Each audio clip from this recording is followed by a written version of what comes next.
things for the first time is always scary. Right? Like, oh, I don't know. We don't know. I just wanted to feel more worthy. I couldn't keep living life feeling like a worthless piece of shit. Do it and start building up those coins in your self-trust bank. And girl, we all want to be rich, okay? We want to be rich in self-trust. Who? Okay, there are changes happening in my life right now. And when there are changes that happen in my life, like I'm making a change to take my energy from somewhere and put my energy somewhere else. And it's not like an immediate effect is shown from like, oh, your energy is, you know, investing more in yourself. So it feels a little bit scurry, a little transition. Like you just know when you need to stop talking to someone. You just know when you need to quit that job. You just know, you know, like you've got to do that thing. And there's not an immediate like reward, fallback. There's not like an immediate next job. There's not an immediate next friend. So there's this in-between period, but it's like, I know I need to walk away from certain things to be able to move on to my dreams and the life that is meant for me. So I'm in one of those periods. This is the fattest transition period of my life. At least now I can actually talk about it. I can breathe, I can be here, and I can actually function in public about it. I feel like this transition started happening for me when I was around 24. So the past 2 years of my life were just like this deep, dark hole because I knew I needed to quit my corporate job. I knew I wasn't going to climb the corporate ladder. It just felt like if I stayed at my corporate job, that literally I feel like Joe in the movie Soul, I would die and my life would mean nothing. And that if I stayed at the corporate job, I would be just wasted potential, and I feel like I'd shine too bright for the mediocrity that is the corporate organization that I was a part of. And then same thing with my startup. It just felt like it wasn't my time anymore. And so I needed to bounce and move on. And right now I'm doing that with certain interpersonal relationships with my life where I'm like, this relationship is not serving me anymore. I know it's time to take my energy from that relationship, invest it in myself so that the relationships that I desire can be fertile and I can attract them. But it's not to be like, oh, it's easy. It's easy to quit my job. It's easy to walk away from my old life and just start a new life. There is this beginning intermediate period that is super uncomfortable. And I wasn't raised to be my own person and to trust myself. I was raised to follow cultural norms, societal expectations, basically abandon my own inner voice. And I feel like I first remember this in high school when I loved making YouTube videos. It was my pride and joy until I felt like everyone around me shitted on me. They shitted on my pride and joy, which made me feel 10 years ago in my teenage years that I couldn't trust myself, that I had to listen to other people. And so I did listen to other people, and I went to college and bad things happened there. And then post-grad, got a corporate job, again, listened to other people, didn't listen to myself, and horrible bad things just kept happening to me. So now, 10 years later, I'm finally regaining my own inner voice, and that came with a journey of self-trust. And these are some things that I've done in the past year to gain a sense of self-trust and find my way back home to myself. Oh! So let's start with number one. Holding the tension between duality. The biggest example of this for me was that I can be safe and I can be scared at the exact same time. That's some human evolution, real-time science study this shit. That you can be scared and you can be safe at the same time. What this looked like for me in my life was when I was breaking away, when I quit the corporate job, when I left and just stopped talking to a lot of my one-sided friendships, when I quit my own business, it was like, oh my God, I'm in this really big transition period. I'm really scared. I don't know what's next. I think I'm also scared that I abandoned myself for so long and I was coming to all these realizations. I mean, like in the last video, I talk about my new perception of body image and how I'm adopting this perspective of body neutrality. That's new. That's like adopting something completely new, and it's scary when you do things for the first time. It's always scary. Like, no matter what you do the first time, doing anything comes with a little bit of scariness because it's the unknown, and your nervous system doesn't know how to protect you against unknown because it doesn't have data points. I feel like your body is this big conglomerate of data, and that's what your nervous system is to me. And so when my nervous system has previous experience to fall back on, like, oh, when she talks to this type of person, expect this, or when she's in this type of room, she behaves like this. But when you do things for the first time that you don't know, your nervous system gets a little frazzled, even if it's so simple as like trying a new menu item, right? It's like, oh, I don't know. We don't know we don't have data for this. So holding that tension, but also creating the strength and the capacity to hold the tension between two things that are completely different, like being scared of trying something new and also recognizing that like I am safe while feeling this scared feeling. And it's almost like lifting weights, right before you get to that second stage muscle failure where your muscles are like literally shaking and you give up. But I feel like a couple reps before then, you're like, especially for like back or lat exercises, and you just really feel that mind muscle connection, and you're pumping and you're ripping apart these muscles for new muscles to grow underneath. It's like that. It's like holding that tension in between feeling safe and feeling scared. And what this looked like in my life for me this time last year, when I was such mental breakdown, dark dissociative place, because it was like, oh, well, I logically know that I'm going to stand up for myself, and I logically want to have more self-worth than I've had in the past, so I'm going to make these executive decisions. But to my body, that was a lot of instability, and it caused me to feel overall really unsafe to the point where I couldn't even go to a Costco, man. I love Costco now, and I can go in without a panic or a fear, and I could before. But during this time where I was navigating this change and making these executive decisions to trade in my old life for my new life, basically up level and upgrade my self-worth because I just wanted to feel more worthy. I couldn't keep living life feeling like a worthless piece of shit. Is going into Costco and being like, okay, I can be scared because I'm really scared to interact with people and just be out and about, and I can be safe at the same time. Or like going to parties. I used to be a big party gal, still at my core, the life of the party and love to have fun. But as I was navigating through this transition and I was engulfed in all this fear going out to parties and just literally talking out loud to myself and being like, okay, I can be scared and I can be safe at the same time. I can be scared and I can be safe at the same time. And also piggybacking off of I can be scared and I can be safe at the same time is that I have choices. So it's one thing to say I can be safe and I can be scared at the same time, but I needed more supplement and support for that. So I would tell myself, okay, I have choices. I can drive by the Costco, and if I feel intuitively pulled to drive into the parking lot, I can do that. That's a choice.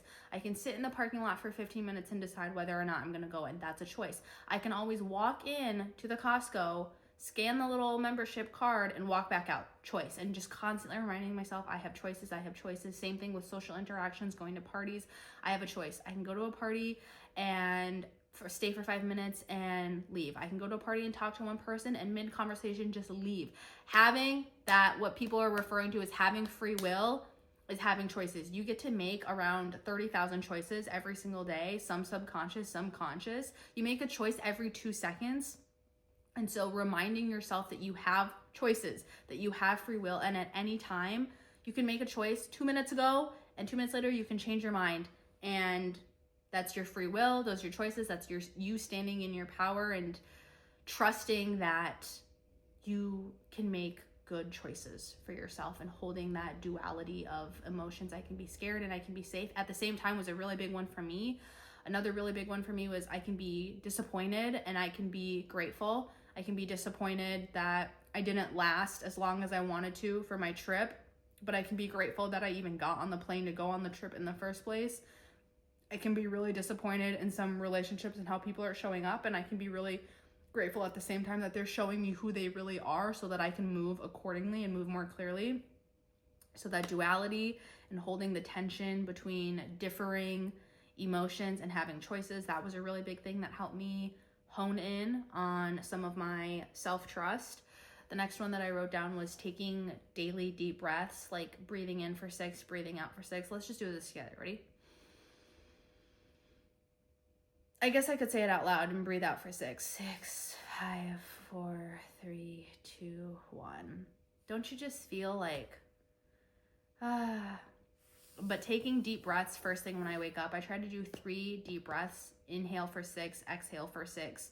If I'm feeling a little bit more anxious when I wake up and I can't inhale for the full 6, then I'll try to inhale for 4 and exhale for 6, always making my exhales longer than my inhales if I'm in a state that's more activated, a little bit more anxious, maybe a little bit more depressed, whatever it is. But for the most part, just taking deep breaths throughout my day, 6 counts in, 6 counts out. It releases this inner peace and grateful gift to be in the present moment of taking that deep breath. And it feels like sometimes my thoughts are running at like 1,000 miles per hour, and just being able to take one deep breath is some reprieve from how fast my mind works. And then also taking the deep breaths, you know, maybe you start with like taking 1 deep breath a day. I think for me, I had set a goal to take 3 deep breaths a day, and it was a challenge that I was doing for a while. And then from that challenge, it evolved to, I just naturally catch myself taking deep breaths all the time. The thing is, you want to practice taking deep breaths even when you're not in an activated state, so that your body, your nervous system, it can fall back on this data point and it can go, oh, when she's nervous or when she's scared or when she's anxious or when she's in a new place, whatever it is, like we just know how to take a deep breath immediately. And this part of self-trust, I feel like, also kind of is a parallel or perpendicular bridge to emotional regulation. Like, emotional regulation isn't I'm not sad, or when I'm sad I can immediately not be sad and be happy again. Emotional regulation is having the capacity, can I be sad? Can I be scared? Can I be angry and still make choices with the front of my brain? Can I still make choices that feel inherently me, that feel resonant to my true self, that are intuitive and authentic? That's emotional regulation, and being able to take deep breaths when you're sad, when you're angry, but more so to my point, when you're not in those more activated emotions, it helps your body and your nervous system to be like, oh, we know. It's like, you know, in what's that movie? Inside Out, how there's like this big control panel, and then like the different emotions press different buttons to get the little girl to do stuff. So I feel like it's that in my brain. Like, I have this control panel and there's this button that's like the deep breath button, and at first when you press it, it's like a little bit sticky. Maybe you can only press it like once a day, but I've been using it so much and taking so many deep breaths that now I catch myself throughout the day taking probably like 10 deep breaths throughout my day, just when I'm driving, when I'm brushing my teeth, whenever. This was a skill that I've built up over the past like 8-9 months, and now it's just like, oh, when I do feel angry, when I do feel upset, it feels almost like second nature to take a deep breath when I'm in that emotion and still be able to make decisions with the front of my brain. What do I mean by making decisions by the front of your brain? The front of your brain is your prefrontal cortex. Oh, it's that thing you hear when you're like, oh, bitches turn 25 and their prefrontal cortex develop, or for men, it can range anywhere from like 25 to 35, and they typically say it happens earlier for women and it happens later for men.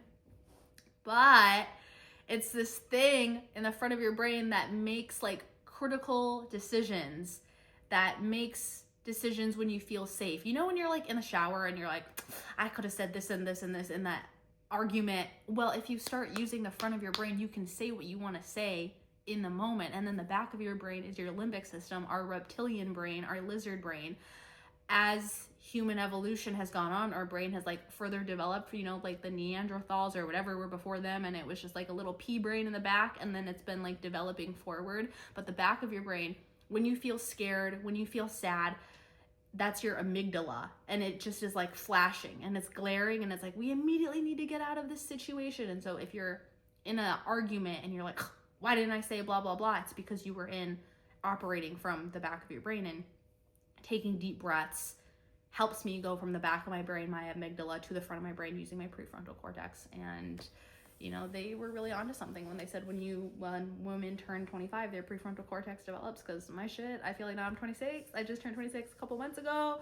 I'm like, oh yeah, she's developed. We are in the new software. It's life is nice. Life is really nice. But also I wonder what life would be like if I was raised, or I wonder what a human experience is like for someone at an early age when they're taught to like take deep breaths, when they're taught to trust themselves, when they're taught to listen to their own inner voice, when they're taught to feel into their body. I didn't have that experience growing up, and now I get to teach it to myself in my 20s. So moving on to the next thing that helps me regain my self-trust. And I was gonna say probably falling back on these things in moments when I lose my way to my own inner voice. I just went through a really big thing so far in my life, right? Like going to college, getting the corporate job, starting the own business. Like those are pretty big milestones, but I'm sure as I move forward in life, there might be moments where I lose my inner voice, and these can also be steps for me to remind myself that I can trust myself. This next one is practicing doing things really slow. Woo, girl. This one was a challenge in the beginning. By doing things really slow, it's like, oh, when I make my coffee, if I can make my coffee in like 2-3 minutes, I'm gonna set aside like 10 minutes to make my coffee. And it's literally going like this. Like the sloth in Zootopia at the DMV, where he's like laughing as he's like stamping and doing things super slow. Picking out something in your day to do super slow, whether it's brushing your teeth, flossing, drinking water in the morning, journaling, getting ready in the morning. It's carving out time in your day to do something super slow so that it can show your body and your brain like, hey, during this transition period, or during this time where I feel like I've lost my own power, or I've lost the way to like hear my inner voice, or I just don't know what is that F is going on in the world right now, doing something really slow shows your body like, hey, this transitionary period, this unknown period is safe, and I can create safety in this. And it also is very empowering because it's like, ooh, we're very fast paced in our culture. I feel like right now it's all about like high productivity and doing things as quickly as possible. But taking the time to slow down is kind of like a rebellion against a culture that tells you to abandon yourself and listen to other people. So I love this one. Practicing doing things super slow. In the beginning, it can be, even when like grabbing your phone, it's gonna feel really weird at first. You're gonna be like, this feels like a little bit of resistance, but doing things slower than you even think is possible for your body. And something that has helped me in practicing doing things really slow is doing yin yoga. It's also called like surrender yoga. They have a surrender class at Lifetime if you go to Lifetime gyms. But yin yoga is essentially a yoga practice where you are sitting or laying down, and it's holding stretches for 5 to 7 minutes. And the whole point of the stretch is to like melt into it and to allow gravity, to help you surrender, so that your muscles can naturally like fall off the bone. And when you hold a stretch for more than 3 minutes is when it gives reprieve from your muscle and all that tension to let go, and then more blood will run through once you come out of the stretch. But doing yin yoga has helped me do things really slow, because when you're holding the poses, you get into a pose initially, and it's like, let's, for instance, say the one where like my feet are out in front of me and you're trying to touch your toes. It's like when I first get into that pose, I'm like, damn, I can barely even touch my knees. But then as you sit in it for 5 to 7 minutes, you slowly, gravity slowly starts to take over, and you slowly start to melt and fall into the pose. And then when it's time to get out of the pose, by the end of the pose, I'm literally like touching, you know, when you, I show you, go like this, how you can like touch here. I can like literally get to here. So going from like touching my knees, barely being able to touch my knees and be like, oh my God, it's so tight, to going and melting until my hands are all the way here. And then when it's time to come out of the pose, coming out of it so slow, like slower than I think is humanly possible, moving like 0.0005 slow-mo. Doing that yin yoga practice, an hour to 3 hours every week. I like to go to the surrender classes at Lifetime Gym and be able to do it with other people and have like a yoga teacher say things, because Could I sit at home in a stretch for like 5-7 minutes? Yeah. Have I done it? No. It's just, it's different when you're in a room full of people and we all sync up and kind of like use each other's, I don't know, energy to get into practicing doing things really slow. But it's helped me slow down in my life, and I'm trying to do this so that I can actually hear myself. I feel like when you're running so fast, I mean, picture it, even if you're running, it's harder to hear someone clearly if you're going super fast versus if you're like walking and taking your time. So I'm trying to slow down so that I can actually hear my own inner voice, so that I have this sense of self-trust. And the next thing to help me gain my self-trust has been setting really, really, really small goals and promises for yourself. The smaller, the better. Because here's the thing. You set these big goals for yourself. I had set these massive goals for myself. And when you don't do what you tell yourself you want to do or you set out to do, there becomes a lack of trust that forms from that. I think a great example that I was taught about this was like, you've got a bank. And when you say you're going to do something and you do it, you deposit money into your bank. Every time you say you're going to do something and then you don't end up doing it, you withdraw from the bank.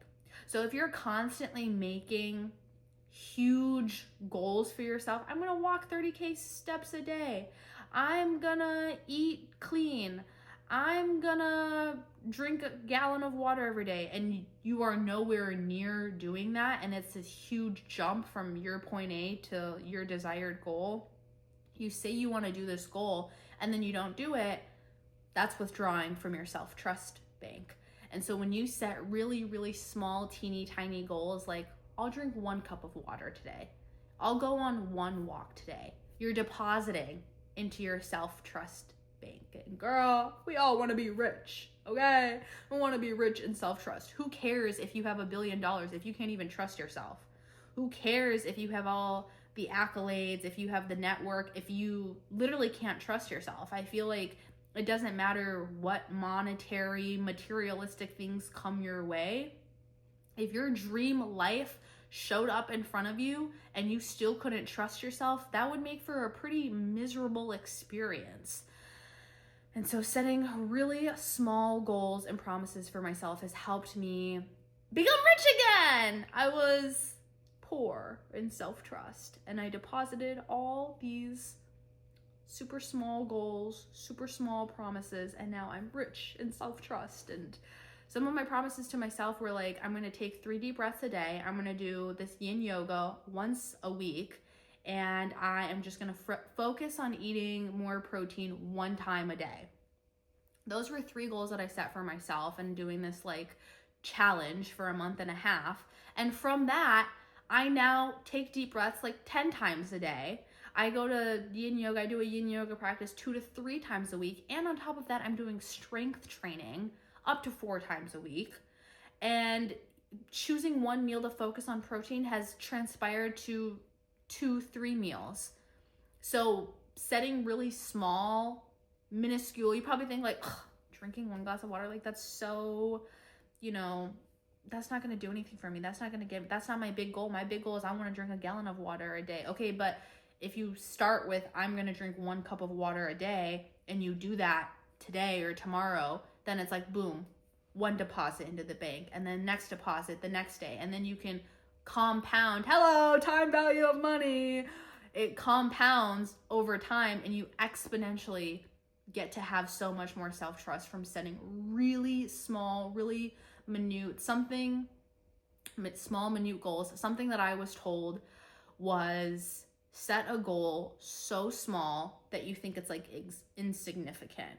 Setting something so tiny that you're like, psh, that's so easy, whatever. Okay, so do it. Do it and start building up those coins in your self-trust bank. And then my last this is a more tangible tip that I came to write down, was using my non-dominant hand for tasks. You could pair this really well with doing something super slow with the non-dominant hand. The reason being for using the non-dominant hand to build self-trust is that it just uses a different part of your brain. If you didn't know, You have a right side and a left side part of your brain, and they have different functions. And then around your eyes, all the like nerves and connections crisscross. So the right side of your brain is responsible for the left side of your body, and the left side of your brain is responsible for the right side of your body. The left side of your brain is more logical. It's more data driven. It's more, I think like stern. And then the right side of your brain is more emotional.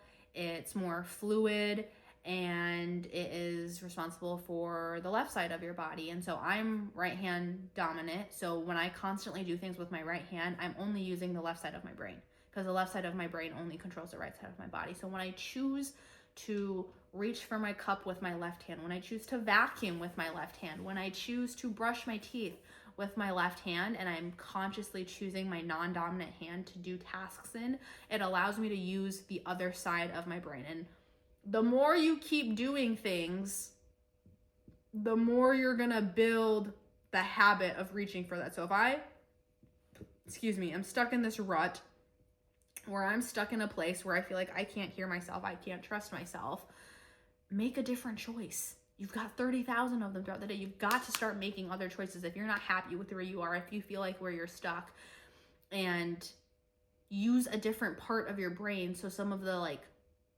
creativity can seep in. I think the right side of your brain that controls like your left hand and the left side of your body is more of your creative center, is more of like your spiritual side. And so just using that muscle on that side of the brain helps create more of a balance, and just helps me break free from the habit and structure that I'm in as I'm on this path and journey and navigating and creating a whole new world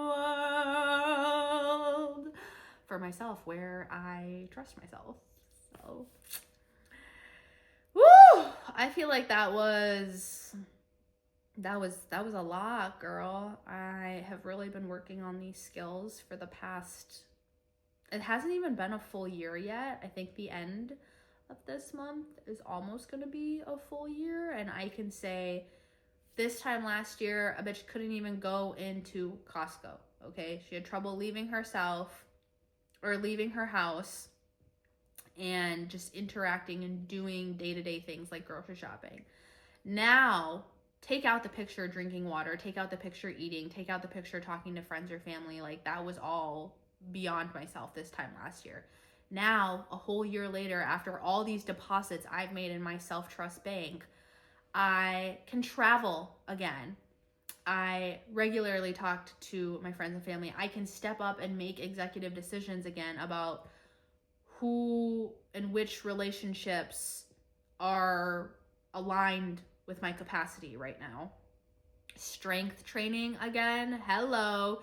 Eating clean. Oh my God, I've never been eating clean. I mean, even in my last video, I talked about how I really struggled with an eating disorder for most of my life. And I feel like a lot of women do. And having this self-trust allowed me to build this foundation and be like, okay, well, now I'm going to choose the perspective of body neutrality. Now I'm going to choose to eat as much as I want, you know, if it's clean, healthy food. And then also being able to have that discernment, because I have this self-trust of like, okay, well, now I'm going to have a little sweet treat. Now I am going to have a glass of champagne. So it's just a year of doing this, a little shy than a year of doing these steps really helped me develop self-trust. And I feel like especially if you are a woman and you want to continue living past the ripe old age of 18, you've got to have some self-trust, girl. Like, there are scammers, manipulators, cheater, liars, predators, and flat out criminals out there, okay? And having self-trust, even when you're the victim of gender-based violence, even when bad things happen to you, when you get betrayed, even when people disappoint you, where life has its chapters and its moments of disappointing you, having that self-trust is like a safety net to fall back on. And it goes, you know, in this moment, I don't feel supported in this group or this environment or whatever it is, and it's going, well, I support myself. I got myself. So I'm such an advocate of self-trust. I didn't grow up with it. it just wasn't really taught. Are the majority of people taught how to trust themselves? I don't know. Doesn't really seem like it. So I just got full body chills saying that. So maybe that's like confirmation. But if you implore some of these things and it helps you get rich in self-trust, then I think it will make for a more peaceful life. That's what I can say, at least. More peaceful, more fulfilling. My ability to experience joy, I feel like, has also increased, because when you get to like excavate down those emotions, and you can feel angry and you can feel sad and you can feel disappointed and you can feel grief and you can feel gratitude, it like paves the way. I feel like the deeper down you go into feeling your emotions, the more joy you get to feel. Like, have you ever cried from tears of gratitude? Have you ever cried from tears of happiness? It's possible when you have self-trust. And I feel like a big component of self-trust too is like, I can trust myself to have these emotions and know that I'm not drowning, or I'm not crazy, I'm not hysterical, which is a really big comeback for women in particularly. So, girl, do your thing. Pick and choose what resonates for you. Implement small things. The best way to make new habits is to habit stack. So what are you already doing throughout your life, and where can you implement little nuggets of this into what you're already doing in your life? If you're already waking up and drinking coffee or water or tea in the morning, can you do that a little bit slower? If you're already going to the gym and exercising, can you do a couple reps slower? You know, it's all about finding choices. You have so many choices. All right, that's where I'm going to end today's video. I will see you in the next one. Toodaloo, goodbye. Have fun getting rich in self-trust. Yeah.